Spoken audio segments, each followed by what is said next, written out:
Hey everybody, it's Gil here from the sailing vessel Dream Chaser. And when we left you last week, we were preparing Dream Chaser for the crossing. So we're going to pick up this week halfway through that week and a half long trek where we were preparing the boat and getting it all ready to go. I am. But I have some more to get done today. So given that we have more to get done, I'm going to go this morning. I'm going to stop. I'm going to grab diesel. I'm going to start putting more diesel in. And then when I get there, I'm going to stop and grab the dinghy trailer, head to the storage shed, and I'm going to try and get the new bunks mounted on that this morning in hopes that at some point today we can finish all the work. I want to shoot for getting done today and use tomorrow as a safety net. We planned on leaving here Saturday, and it is Friday morning.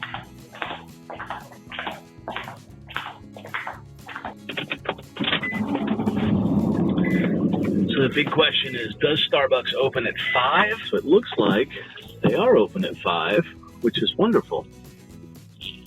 Which means, you can grab me.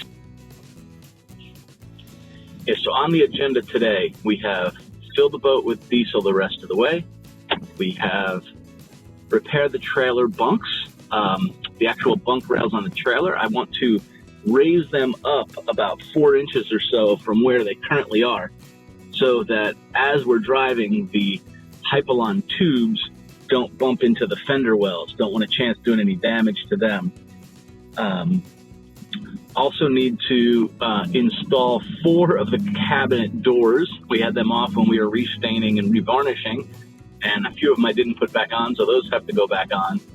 I need to get the dinghy back over to the boat ramp and load it up onto the trailer after I get the repairs done on it. And then I'm going to need to just finish cleaning up the galley. So I headed down Highway 190 and got my coffee and then headed over to our dry storage area at the marina. It's kind of on the back side of the marina. It's where we keep our dinghy trailer. I went ahead and loaded it up, and again, as I mentioned, the goal here is to build up the bunk rails. What happens when I load the Zodiac dinghy on this trailer, the inflatable ribs ride right along the edge of the fender. They're not quite below it. So I thought, to make this easy, I am just going to raise the bunks, and instead of buying new supports and everything else, I think I can get away with just screwing in 2x4s on top of each of them and then resurfacing both of the bunks themselves. So with that, I pull the trailer out early in the morning and head to the storage unit. Trailer's loaded. Time to head over to storage shed, get a little work done on that, and then I'm going to go get 15 more gallons of diesel, because that's what we need to do. So I think I mentioned in the last week's video that we decided to go ahead and take our larger center console fiberglass rib, sort of little yacht tender rib from Zodiac, off the boat and put on a West Marine inflatable with a rigid bottom and a 10-horse outboard, just because it was a little lighter and it would ride higher on the davits for an offshore passage. So we did that, and what you'll see here is I'm actually now working in the smaller dinghy, and I say smaller, it's actually longer, but it's not as heavy. So I'm actually connecting up my block and tackle system to raise this up onto the davits before I hop on into the Zodiac and drive that thing about 6 miles down the river to the boat ramp, where I've got my truck waiting to pick her on up.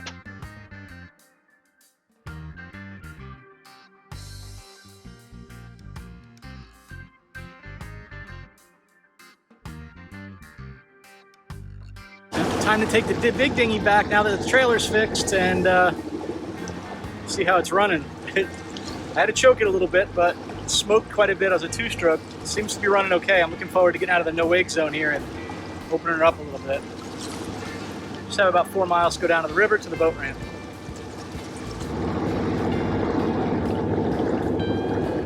Funker River. This is definitely a good little hurricane hole up here in the bayou.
So with the boat all prepped, it was time for Deb and I to wait. And I will tell you that was the hardest part of this. I've never hired a delivery captain before. We once had a boat trucked.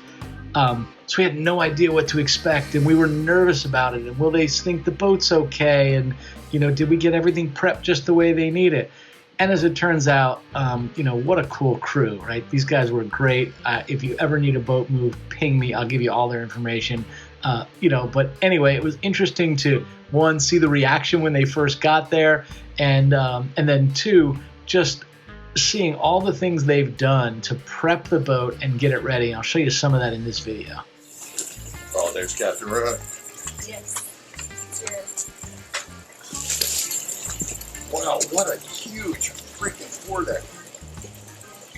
That is huge. This is freaking huge. Look at the foredeck. I told you can come out here and do yoga. Oh, yeah. I can CrossFit out there. Like I wasn't playing. Right now? This is going to be a fun trip. We're going to, and we got the perfect wind for this boat. It's going to be on our aft quarter for at least the first 3 days. We'll be running with the wind. We'll roll a little bit, but man, it's going to be exactly what this boat was made for. My daughter said she had such a fun time when she picked up Jeff from the airport. They went out to dinner, and then they went down into New Orleans and just had a good old time.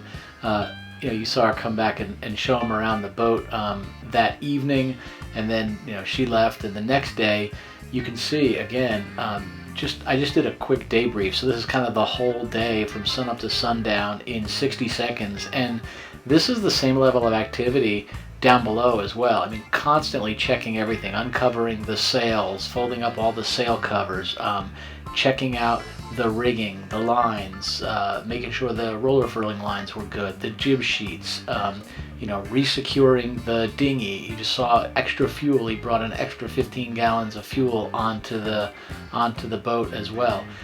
It was just an unbelievable level of preparation, and like I said, the same exact thing down below, making sure all the paperwork that he needed from a registration and the Coast Guard documentation was all there.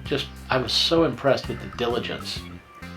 And if it wasn't up top checking everything out, it was down below. And like I mentioned before, there was a level of diligence that I was really impressed with, from checking all of the documentation to making sure every single navigation light worked. I mean, those seem like the obvious ones, but the amount of prep work that specifically Jeff did before the rest of the crew even got there was really impressive to me, and it makes me realize just the value of hiring a professional to do a job like this. You know, they have the experience, they know exactly what to look for, and he was phenomenal.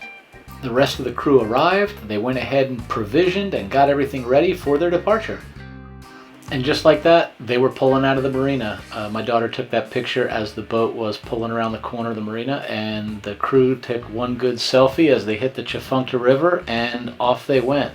This is just past the first drawbridge. Since my daughter's in town, she ran down and just stood on the seawall there and took some photos of it.